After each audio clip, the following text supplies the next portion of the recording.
आप सभी को नमस्कार। काफ़ी दिनों बाद क्लास हो रही है, तो उसके लिए मैं क्षमा चाहता हूँ कि कुछ दिन मैं क्लास नहीं ले पाया, और पूरा प्रयास रहेगा कि अब रेगुलर आपको क्लास मिले और जल्दी से जल्दी आपके सिलेबस को, खासकर आज पॉलिटिकल साइंस पर क्लास है तो उसके सिलेबस को जल्दी ही हम लोग कवर करवा पाएँ। तो बहुत कुछ टॉपिक हम डिस्कस कर चुके हैं ऑलरेडी। तो आज जो हम टॉपिक डिस्कस करने वाले हैं उसका नाम है प्रस्तावना, यानी कि उद्देशिका।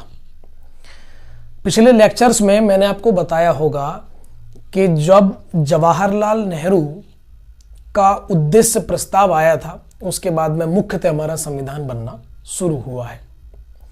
तो यह माना जाता है कि जवाहरलाल नेहरू का जो उद्देश्य प्रस्ताव था उसी में से भारत की प्रस्तावना निकल करके आई है। मुख्यतः प्रस्तावना का मतलब क्या होता है, जिन लोगों ने बचपन में हिंदी को ठीक ठाक पढ़ा होगा, यानी पढ़ा ही होगा, वो लोग इस बात को जानते होंगे कि प्रस्तावना या संदर्भ, इस तरीके की चीज़ों की क्या महत्वता होती थी। आमतौर पर प्रस्तावना का मतलब आप ये समझिए कि हमारे भारतीय संविधान की जो आत्मा है, हमारे भारतीय संविधान का जो उसमें लिखा हुआ स्वरूप है अंदर, उसका एक झलक है कि हम किस तरीके से जो है हमने अपने संविधान में बातों को पिरोया है, किस तरीके से हमारी संविधान की मूल भावना है। एक प्रकार से प्रस्तावना उसको प्रस्तुत करने का काम करती है, रिप्रेजेंट करने का काम करती है। तो चलिए सबसे पहले यही हम देख लेते हैं कि ये है क्या। तो शुरू होती है हमारी प्रस्तावना। हम भारत के लोग भारत को एक संपूर्ण प्रभुत्व संपन्न समाजवादी, अब यहाँ से हम लोग वर्ड्स को पकड़ेंगे क्योंकि इनको आपको समझाना है मुझे। समाजवादी, धर्मनिरपेक्ष, लोकतांत्रिक गणराज्य बनाने के लिए एवं इसके समस्त नागरिकों को सामाजिक, आर्थिक, राजनीतिक न्याय, विचार, अभिव्यक्ति, धर्म, विश्वास और उपासना की स्वतंत्रता, प्रतिष्ठा और अवसर की समता प्राप्त कराने के लिए तथा व्यक्ति की गरिमा और राष्ट्र की एकता तथा अखंडता सुनिश्चित करने वाला बंधुत्व बढ़ाने के लिए दृढ़ संकल्पित होकर अपनी इस संविधान सभा में आज नवंबर 26, 1949 को एदत द्वारा इस संविधान सभा को अंगीकृत, अधिनियमित व आत्मसमर्पित करते हैं।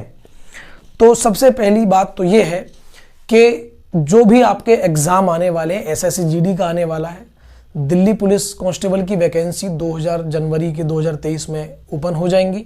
इसके साथ साथ में उत्तर प्रदेश पुलिस में कांस्टेबल के पेपर भी, यानी फॉर्म भी जल्दी ऑनलाइन आपको देखने को मिलेंगे। तो आगामी परीक्षाओं में ये बहुत ज़्यादा इंपॉर्टेंट आपके लिए होने वाली है। तो इसमें सवाल किस तरीके से पूछे जाते हैं, इस चीज़ पर हम फोकस कर लेते हैं। तो पहला सवाल अगर मैं बताऊं तो किस तरीके से पूछा जाता है, तो यही है कि भारत की जो प्रस्तावना है वो मूलतः कहाँ से निकली है, तो नेहरू प्रस्ताव। भारत की जो प्रस्तावना है उसमें कुछ शब्द छुपे हुए हैं, जैसे समाजवादी हुआ, धर्मनिरपेक्ष, लोकतांत्रिक गणराज्य हुआ। इनमें से तीन शब्द दे देगा, एक ऐसा होगा जो नहीं होगा, वो पूछ लेगा कहाँ से लिया गया है। इसके अलावा भारतीय संविधान जो प्रस्तावना है, संविधान की जो प्रस्तावना है उसमें संशोधन कितने बार हुए हैं, संशोधन हुए हैं तो कब हुआ था, कितने नंबर का संविधान संशोधन था, और उस संविधान संशोधन में क्या इसमें जो है जोड़ा गया या घटाया गया। इस तरीके से सवाल बनते हैं। तो छोटा टॉपिक है और अगर क्वेश्चन आ गया तो आराम से लग ही जाता है। तो चलिए बिना किसी देरी के समझते हैं। हम भारत के लोग भारत को एक संपूर्ण प्रभुत्व संपन्न, तो संपूर्ण प्रभुत्व संपन्न का मतलब होता है हम अपने निर्णय स्वयं लेने के लिए सक्षम होंगे, मतलब संपूर्ण प्रभुत्व संपन्न होंगे। किसी भी राष्ट्र, किसी भी व्यक्ति के दबाव में हम फैसले नहीं लेंगे, अपने फैसले स्वयं लेंगे और हम उसके लिए संपूर्ण प्रभुत्व संपन्न है। एक प्रकार से इसका मतलब यह माना जाता है। समाजवादी, समाजवादी का मतलब क्या होता है, देखिए एक वर्ड है समाजवादी, एक वर्ड है धर्मनिरपेक्ष, या आप लोग इसको पंथ निरपेक्ष भी कह सकते हो, और एक शब्द है अखंडता। ये शब्द यहां पर लिखा हुआ है। मैं इन तीन शब्दों को बॉक्स में बंद कर रहा हूं, और ये क्यों कर रहा हूं मैं इनको अभी आपको बताऊंगा। तो समाजवादी का मतलब सीधा सीधा क्या है, देखिए दुनिया में तीन प्रकार की मोटा मोटा अर्थव्यवस्थाएं हैं, एक समाजवादी, एक पूंजीवादी और एक इन दोनों का मिला हुआ रूप जिसे मिश्रित अर्थव्यवस्था के नाम से जानते हैं। तो जो समाजवादी अर्थव्यवस्था होती है, उस अर्थव्यवस्था में जितने भी देश में संसाधन होते हैं उन पर जनता का नियंत्रण होता है सरकार के द्वारा। यानी रेल सरकारी होगी, अन्य चीज भी आपको सरकारी देखने को मिलेंगी, सारी चीजें सरकार के नियंत्रण में होती हैं। और जो पूंजीवादी अर्थव्यवस्था होती है वहां पर जो संसाधन होते हैं वो ज्यादातर निजी हाथों में होते हैं। निजी हाथों में कैसे? जो भी चीजें मिलेंगी वो ज्यादातर प्राइवेट प्लेयर्स के हाथ में ही होंगी, प्राइवेट लोग ही उसमें जो है दखल देते हैं, उनके हाथ में ही होती हैं। इसको बाजार आधारित अर्थव्यवस्था भी कहते हैं, क्योंकि बाजार आधारित मतलब निजी लोगों के हाथ में है। पूंजीवादी, समाजवादी को गैर बाजार प्रणाली भी कहा जाता है। अब ये हम लोग समाजवादी अर्थव्यवस्था की तरफ झुकाव रखते थे शुरू से ही, क्योंकि प्रधानमंत्री नेहरू जो थे उनका भी समाजवादी की तरफ ही ज्यादा झुकाव था, समाजवादी अर्थव्यवस्था की तरफ। तो ज्यादा झुकाव था। इसका मतलब ये नहीं है कि उन्होंने निजी लोगों के लिए रास्ते बंद कर दिए थे, लेकिन फिर भी हमने यह सोचा था कि हमारा देश गरीब देश है, कमजोर देश है, इसको समाजवादी दृष्टिकोण से खींचना सही होगा। तो प्रधानमंत्री इस झुकाव के आदमी थे।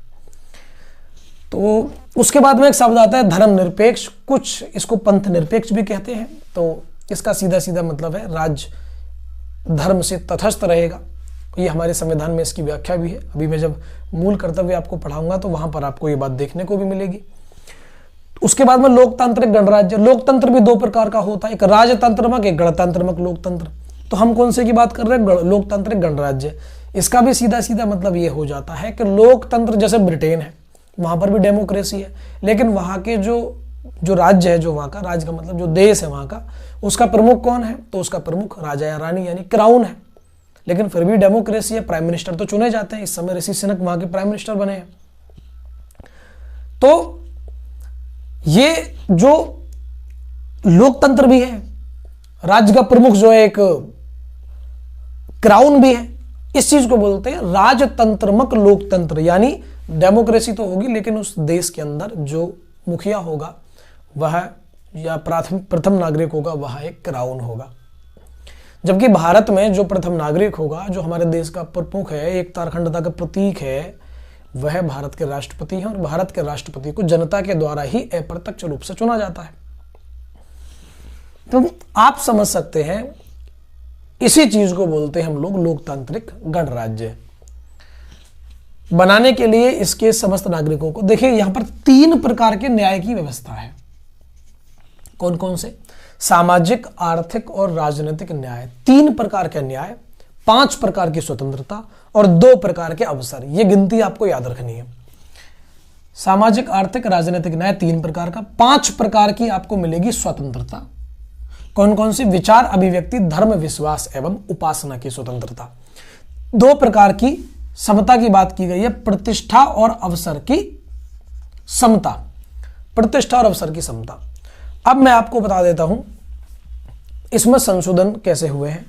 तो भारतीय संविधान में एक संशोधन हुआ है 42वें नंबर का, उसको बोलते हैं 42वां संविधान संशोधन अधिनियम 1976। इसको मिनी कॉन्स्टिट्यूशन भी बोला जाता है, क्योंकि यह बहुत बड़ा संविधान संशोधन था। देश में उस समय आपातकाल लगा हुआ था। Indira Gandhi was the prime minister on that time. तो इंदिरा जी ने ही इसको लाया था, और इसके द्वारा भारतीय जो संविधान की प्रस्तावना है इसमें भी एक संशोधन किया गया।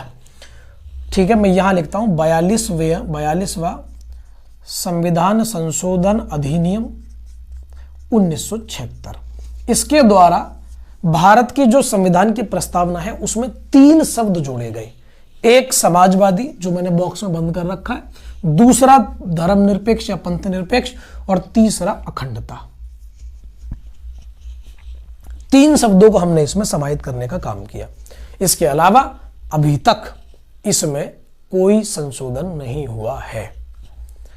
तो ये इस टॉपिक का निचोड़ था, और मुझे लगता है कि जो आपकी इस तरीके की परीक्षाएं हैं उनके लिए ये काफी है। आप लोग इन बातों को याद रखिएगा। एक इंपोर्टेंट क्वेश्चन यहां से बनता है, एक बार संशोधन हुआ है, मात्र एक बार। इस बात को भी याद रखेंगे। कितने प्रकार का न्याय, कितने प्रकार की स्वतंत्रता और कितने प्रकार का समता की बात यहां पर की गई है। समाजवादी, धर्मनिरपेक्ष, लोकतांत्रिक गणराज्य, संपूर्ण प्रभुत्व संपन्न, 4 शब्द ये हैं। बस इन शब्दों को अगर अच्छे से याद रखेंगे तो आपका, अगर ये इस टॉपिक से सवाल आता है तो मैं दावे के साथ कह रहा हूं कोई आपका क्वेश्चन नहीं छूटेगा। तो ये टॉपिक यहीं खत्म होता है। इसके अलावा हम टॉपिक शुरू करेंगे भाग नंबर 1। तो भाग नंबर 1 से शुरुआत करते हैं। तो मुख्यतः हमारे जो संविधान है उसमें कितने भाग हैं? अगर हम पहले की बात करें तो पहले हमारे संविधान में भाग 22 हुआ करते थे, लेकिन अब हमारे संविधान में भागों की संख्या 25 है। 25 कैसे है? तो जैसे भाग नंबर 4 है जिसमें directive principles of the state policy लिखे हुए हैं, राज्य की नीति एवं निर्देशक तत्व। तो 4 के क बनाकर उसमें जो है मूल कर्तव्य जोड़ दिए गए हैं, तो भाग नंबर 23वां बन गया है। उसी प्रकार से मैं सारे भागों को आपको बताऊंगा 25 कैसे हुए हैं। अनुच्छेदों की बात करें तो 395 हुआ करते थे, अब उनकी संख्या 465 के आसपास बैठती है। हालांकि कोई नया आर्टिकल नहीं बढ़ा है, उनके अंदर ही ABC खंड 1, 2, 3 इस तरीके से बढ़ा दिए गए हैं। और बात अगर अनुसूचियों की करें तो अनुसूचियों की संख्या 8 हुआ करती थी, अब 12 है। ये टॉपिक हम लोग पढ़ चुके हैं, ये वाला अनुसूचियों, शेड्यूल्स। ये क्या है? हमारे आर्टिकल्स। और ये क्या है? हमारे पार्ट्स, भाग। तो आज हम भाग नंबर 1 देख रहे हैं, और भाग नंबर 1 में अनुच्छेद 4 शामिल किए गए हैं, जो एक विशेष विषय से संबंधित है, जिसका नाम है संघ और इसका राज्य क्षेत्र, यानी संघ और इसका क्षेत्र। पहले आर्टिकल की बात करूं तो क्या बोलता है? पहला आर्टिकल बोलता है इंडिया यानी भारत राज्यों का संघ होगा। पहली बात यहां से 2 चीज निकल करके आती है कि भारत का नाम क्या है। तो पहले ही आर्टिकल में हमारे देश का नाम छुपा हुआ है, जिसका नाम है इंडिया यानी भारत। उसके बाद में लिखा हुआ है राज्यों का संघ होगा। एक लाइन यहां पर मैंने ऐड की है, बजाय राज्यों के समूह के। ये क्यों लिखा? जब आप अमेरिका का संविधान पढ़ते हो तो अमेरिका के संविधान में या अमेरिका के इतिहास पढ़ते हो तो अमेरिका के इतिहास में आप लोग देखते हो कि जब अमेरिका को ब्रिटिशर से आजादी मिली तो वहां पर जितने भी राज्य थे उन्होंने सबने इकट्ठा होकर एक देश का निर्माण किया, जिसको वो लोग आज भी यूनाइटेड स्टेट्स ऑफ अमेरिका कहते हैं, यानी अमेरिका का संयुक्त राज्य संघ है वो। लेकिन भारत में इस प्रकार का कोई समझौता राज्यों के बीच नहीं हुआ। भारत की आजादी की अपनी ही एक कहानी है, और बहुत अच्छी कहानी है। और भारत में किसी भी राज्य ने कोई समझौता भी नहीं किया है। तो हम भारत को राज्यों का संघ किस प्रकार में कह रहे हैं? तो राज्यों का समूह नहीं है ये राज्यों का संघ है। इसका मतलब यह है कि भारत में राज्य बनाए जाएंगे और राज्य होंगे। आज आप देखते हो भारत में लगभग क्यों 28 राज्य हैं, और संघ शासित प्रदेशों की बात करें तो उनकी संख्या आज 8 है। तो ये पहला आर्टिकल बात करता है। दूसरा आर्टिकल कहता है संसद विधि द्वारा अगर वो उचित समझे तो नए राज्यों का प्रवेश और स्थापना कर सकती है। यानी आर्टिकल 2 हमारी पार्लियामेंट को पावर दे रहा है। क्या करने की पावर दे रहा है? नए राज्यों का प्रवेश करने की पावर और स्थापना करने की पावर। प्रवेश का मतलब क्या है? प्रवेश का मतलब यानी स्थापना का मतलब सीधा सीधा यह है कि अभी वो राज्य अस्तित्व में है ही नहीं। जैसे सन 2000 से पहले उत्तराखंड नहीं था, जैसे 15 नवंबर सन 2000 से पहले झारखंड नहीं था, तो इनसे पहले ये राज्य नहीं थे। तो इन राज्यों की स्थापना हुई। प्रवेश का मतलब एक दूसरे से लेकर के है।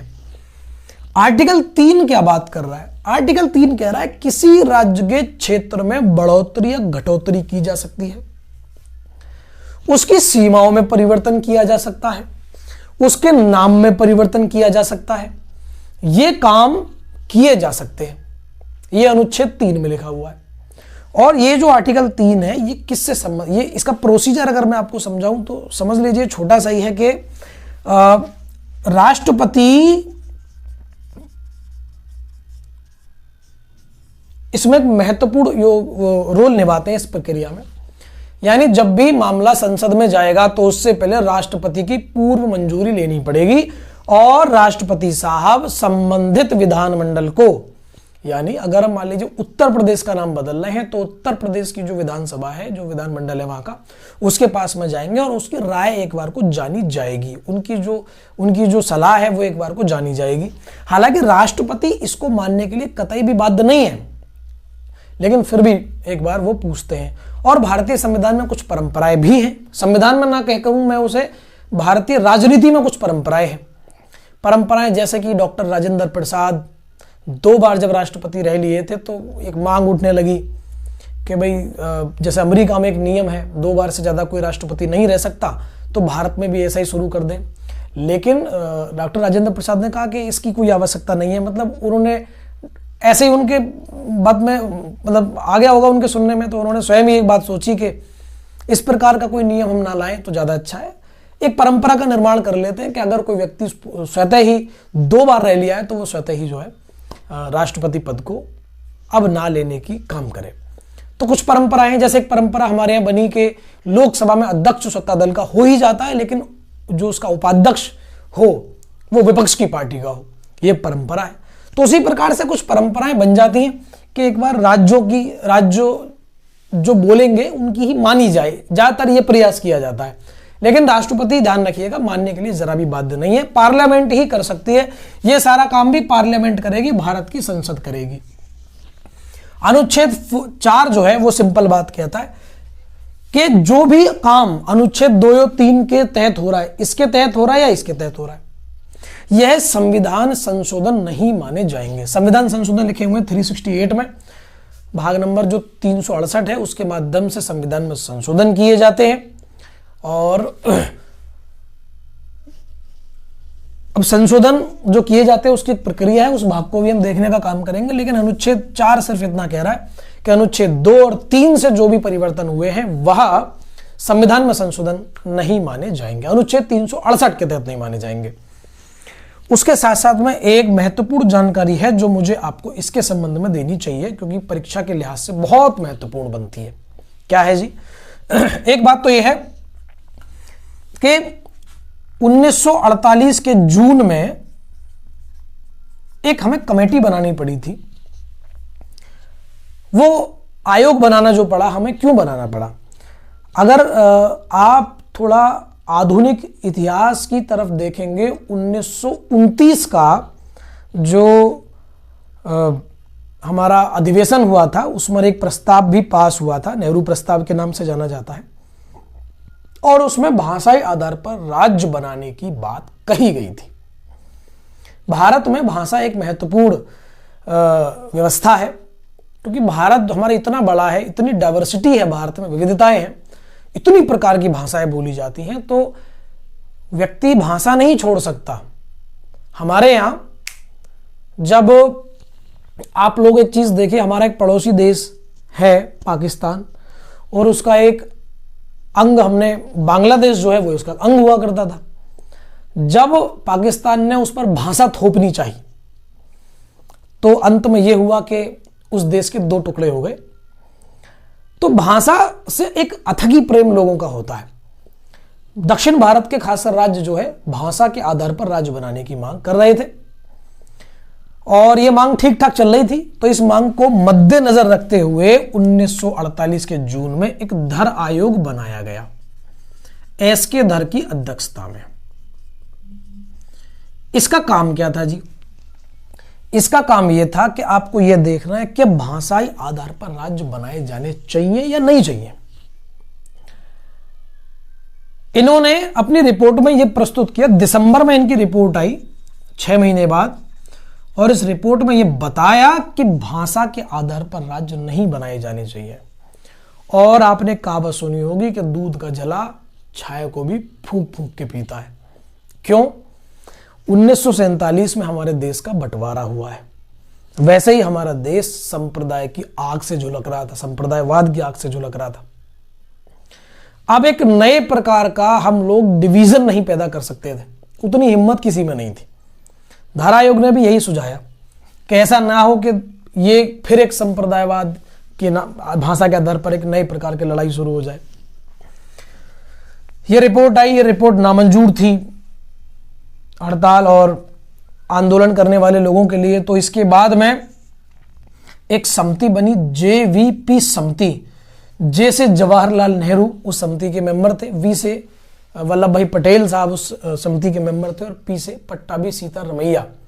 2 नाम आपने ठीक ठाक सुने होंगे। पट्टाभी सीतारमैया का नाम हो सकता है आप लोगों ने कम सुना हो, थोड़ा मैं बता देता हूँ। पट्टाभी सीतारामैया दक्षिण भारत के कांग्रेस के बड़े नेता थे और गांधीवादी नेता थे, और यहाँ तक कि जो 2 बार आपको पता होगा 1938 और 1939 में बोस यानी सुभाष चंद्र बोस साहब जो है 2 बार कांग्रेस के अध्यक्ष रहे। 1939 में जो वो जीते थे वो पट्टाभी सीतारामैया के खिलाफ ही जीते थे।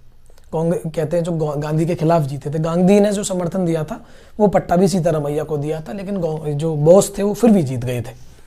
ये वही पट्टाभी सीतारामैया है। तो इन्होंने भी अपनी रिपोर्ट नेक्स्ट ईयर 1949 में जब प्रस्तुत करी तो उसमें यही बताया कि भाषा के आधार पर राज्य नहीं बनाए जाने चाहिए, हमारी स्थिति बिल्कुल भी नहीं है और ये ठीक भी नहीं है। लेकिन इसके खिलाफ मांग चलती रही और दक्षिण भारत के एक नेता थे, मद्रास में एक बड़ा आंदोलन हो रहा था और मद्रास में ही पोट्टी श्री रामुलु नाम के जो है एक नेता थे और उनकी मौत हो गई।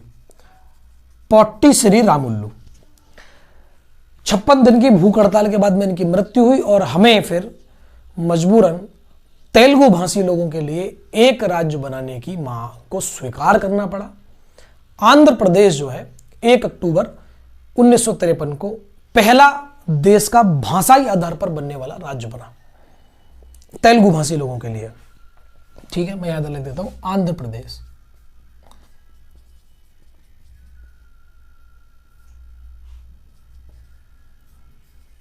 एक अक्टूबर 1953। अब चूंकि ये नेचुरल था, भारत में इतनी सारी भाषाएं हैं तो अन्य भाषाओं के लोग भी जो इसकी मांग करते, तो फिर जो है एक और हमने समिति बनाई कि अब इस सिचुएशन को कैसे हैंडल करना है। उसका नाम था फजल अली आयोग। फजल अली आयोग ने अपनी रिपोर्ट 1955 में प्रस्तुत करी और उन्होंने बताया कि 1 लैंग्वेज 1 स्टेट का फॉर्मूला ना लागू करके हमें किस तरीके से राज्यों का निर्माण करना चाहिए। तो आपको 3 बातें याद रखनी है। एक, एस के धर की अध्यक्षता वाला धारा आयोग 1948 में बना। फिर 1948 के दिसंबर में जब इनका रिपोर्ट आई उसके बाद में जेवीपी समिति का निर्माण हुआ। और तीसरी, हमें बनाना पड़ा फजल अली आयोग जिसने रिपोर्ट 1955 में प्रस्तुत करी। और इसके बाद में ही राज्य पुनर्गठन आयोग, राज्य पुनर्गठन आयोग बनाया गया 1956 में। राज्य पुनर्गठन अधिनियम कानून था ये। राज्य पुनर्गठन अधिनियम 1956 आया जिसके द्वारा राज्यों का निर्माण कैसे कैसे होना है, इसमें जो है सब बातें लिखी हुई थी। उस समय हमारे पास 14 राज्य और 6 केंद्र शासित प्रदेश थे, यानी यूनियन टेरिटरीज थी। 14 राज्य, 6 केंद्र शासित प्रदेश। उसके बाद में आपको पता है 1960 में बॉम्बे में से गुजरात और महाराष्ट्र बने। 1966 में पंजाब से हिमाचल प्रदेश अलग हुआ, हरियाणा अलग हुआ, पंजाब अलग बना। और उसके बाद में धीरे धीरे बहुत सारे राज्यों का निर्माण हुआ है और अंतिम सबसे 2014 में तेलंगाना राज्य का निर्माण हुआ है आंध्र प्रदेश से अलग होकर। तो आप लोगों के लिए मैं एक काम बताता हूं कि 1960 में इसकी प्रक्रिया शुरू हुई और उसके बाद जो अंतिम जो राज्य में वो हुआ है 2019 में हुआ है जम्मू एंड कश्मीर को लेकर। तो इसको एक बार जो है आप लोग किसी भी किताब आपके पास में हो उससे आप लोग इसको पढ़ लीजिएगा। पेपर में पूछ लिया जाता है जैसे सिक्किम किस उसके द्वारा बना है, सिक्किम कब बना, ठीक है। तो आपको ये बात सिक्किम से संबंधित पूछ लेते हैं, झारखंड से संबंधित पूछा है क्वेश्चन, और 2 तो ये मुझे याद ही हैं। और गोवा से संबंधित भी पूछ सकता है, पुदुचेरी से संबंधित क्वेश्चन पूछा जा सकता है, यानी राज्यों से संबंधित कई क्वेश्चन बन सकते हैं और बने हैं पेपर में। तो आप लोगों का ये होमवर्क एक तरीके से मान लीजिए ये आपको करना है। इसके साथ में आपका ये जो भाग नंबर 1 है वो पूरा हो जाता है अगर आप राज्यों की स्थापना भी याद रखते हो। एक प्रकार से आपका स्टैटिक पोर्शन है वो। अब हम देखने का काम करेंगे नेक्स्ट क्लास में भाग नंबर 2 यानी नागरिकता को देखेंगे, जो कि अनुच्छेद नंबर 5 से लेकर अनुच्छेद नंबर 11 तक है। इसी के साथ में आपका बहुत बहुत धन्यवाद। Thank you very much.